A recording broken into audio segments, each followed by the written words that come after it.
जब G20 summit Bharat में हुई तो हमारी जो राष्ट्रपति महोदय हैं उनकी ओर से एक निमंत्रण पत्र भेजा गया और उस इनविटेशन जो कार्ड था उस पर लिखा हुआ था प्रेसिडेंट ऑफ भारत।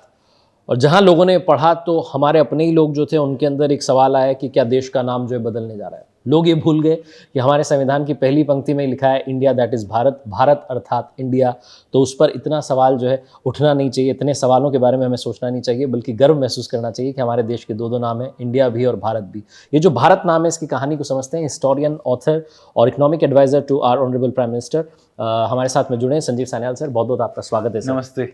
नमस्ते, आपको प्रणाम। सबसे पहले मैं जानना चाहूँगा, भारत, ऋग्वेद, महाभारत सब में जो है इस शब्द का उल्लेख है महाभारत, जो कि कहा जाता है कि भारत के सारे राजा जब इकट्ठे हो गए तो फिर वो महाभारत हुई।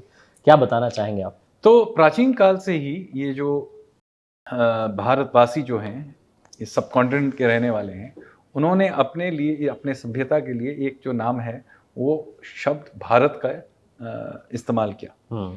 तो जो ये भारत शब्द, इसका सबसे पहले उल्लेख कहाँ है? तो ये इसके लिए आपको एकदम शुरू में जाके ऋग्वेद से शुरू करना पड़ेगा। ऋग्वेद जो आप जानते हैं कि ये ताम्रकाल का एक ये ग्रंथ कह सकते हैं। तो उस समय, आज से कुछ लोग कहेंगे 4000 साल, 5000 साल, हम ठीक से जानते नहीं है कि ऋग्वेद का कब मतलब इसका जो संकलन किया गया कब किया गया। लेकिन जो भी है, ये बहुत प्राचीन ग्रंथ है और उसमें एक जनजाति का उल्लेख है जिसका नाम है भारत। उसका और एक नाम है त्रुत्सु। अब ये भारत त्रुत्सु जो जनजाति है वो ये आज जो हरियाणा प्रदेश है उसमें, राज्य में, वो उस मोटा मोटी उसी एरिया के वो जनजाति थे। हम जानते हैं कि वो सरस्वती नदी के तट पे रहते थे। आज सरस्वती नदी को हम घग्गर के नाम से जानते हैं एक साइड पे, और दूसरे साइड पे यमुना नदी। मतलब आज भी अगर आप मैप पे देखेंगे तो ये मोटा मोटा आप ये हरियाणा आप कह सकते हैं यहाँ। तो ये हरियाणा के इर्द गिर्द, दिल्ली के इर्द गिर्द के किसी एक छोटे से जनजाति का नाम भारत था। अब फिर इसका नाम आगे जाके पूरे देश पे कैसा फैला, तो इसके लिए हमें एक युद्ध के बारे में सोचना पड़ेगा, जानना चाहिए, जिसका नाम है दशरजन्य युद्ध। मतलब 10 राजाओं के साथ युद्ध। क्या हुआ, एक 10 जनजाति या राजाओं का एक गुट बना। पंजाब, अफगानिस्तान, सिंध, शायद पर्शिया तक 10 जनजाति एक गुट होके उन्होंने इस भारत जनजाति पे आक्रमण किया। उस समय इस जो भारत की जनजाति के जो लोग थे, उनके जो राजन थे वो थे सुदास। उनका नाम था सुदास, और उनके सुदास के गुरु थे ऋषि वशिष्ठ। तो उन्होंने कहा कि ठीक है, हम इनसे टक्कर लेंगे। तो उन्होंने अपनी सेना लेके वो पश्चिम की ओर आगे बढ़े, और दूसरे पश्चिम की तरफ से ये 10 राजाओं के या 10 जनजातियों के जो की एक गुट बना हुआ जो कोalition आर्मी था, वो रवि नदी के तट पे, आज उस समय उसका नाम था परुष्णी नदी, उस पे एक बहुत घमासान युद्ध हुआ। और घमासान युद्ध में इन 10 राजाओं को पूरी तरह से परास्त कर दिया गया। तो फिर पहली बार जो हमारे इस सब कॉन्टिनेंट में एक साम्राज्य का गठन हुआ। पहले तो एक जनजाति थी, तो एक साम्राज्य बन गया। अब फिर सुदास ने जाके यमुना नदी के तट पे किसी एक और जनजाति जिसका नाम था भेद, या उसका राजा का नाम था भेद, हमको मालूम नहीं है, उसको भी परास्त कर दिया। तो क्या हुआ, अब यमुना मतलब वेस्टर्न यूपी आज जो है, उधर से लेके पंजाब तक एक मतलब एक साम्राज्य बना पहली बार, जिसके बारे में हम जानते हैं। उसके पहले भी हो सकता है, लेकिन ये पहली बार है। और उसके बाद पहली बार अश्वमेध यज्ञ हुआ, और उसके बाद सुदास हैं वो उनको चक्रवर्तिन का दर्जा दिया गया, क्योंकि वो अश्वमेध यज्ञ, राजसूय यज्ञ कर पाए, तो वो अब एक चक्रवर्तिन बन गए। ठीक है, तो अब चक्रवर्ती सुदास, ठीक है, वो पहले हमारे राजा थे, और उनके जिस जनजाति थे उसका नाम था भारत। तो लोग कहेंगे तो ठीक है, इसी से शुरुआत हुई। हाँ, लेकिन एक और चीज को आपको जानना चाहिए कि सुदास और वशिष्ठ ने एक और चीज, एक और नई सी एक सोच थी, हाँ, जो जिसके कारण से हमारे पूरे सभ्यता का नींव रखा गया, और ये है उन्होंने किया उस समय भी, और आज भी होता है कि अगर कोई जनजाति या कोई सभ्यता किसी और को हरा दे, तो वो कहेंगे कि देखिए हमारे देवी देवता आपके देवी देवता से ज्यादा शक्तिशाली हैं, तो आप हमारे देवी देवताओं को पूजिए, अपने को छोड़ दीजिए। हाँ, ये आज भी होता है।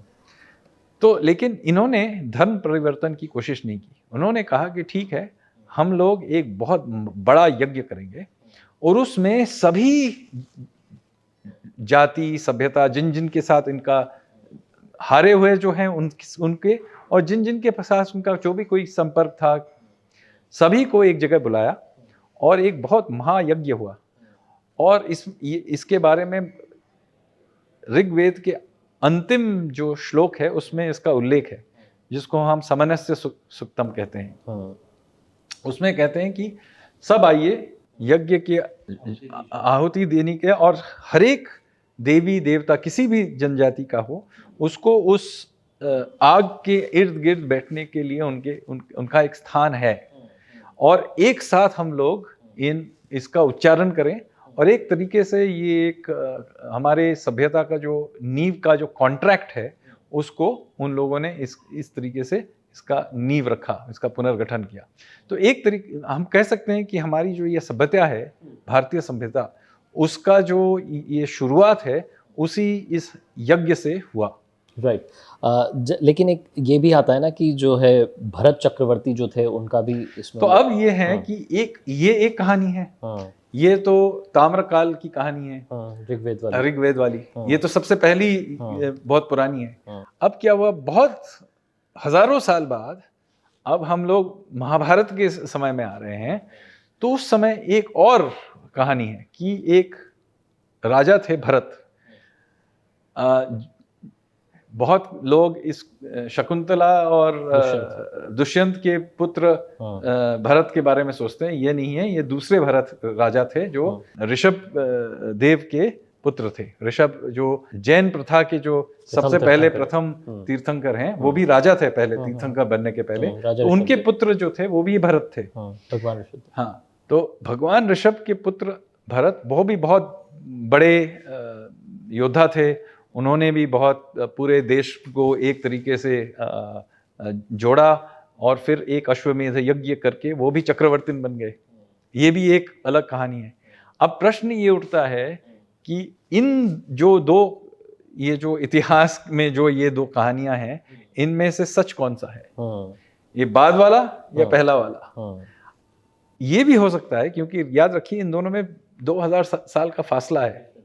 तो ऐसा भी हो सकता है कि 2000 साल बाद ये जो पुरानी जो ये कहानी है उसको लोग भूल चुके थे, मतलब अधूरा सा लोगों को याद था।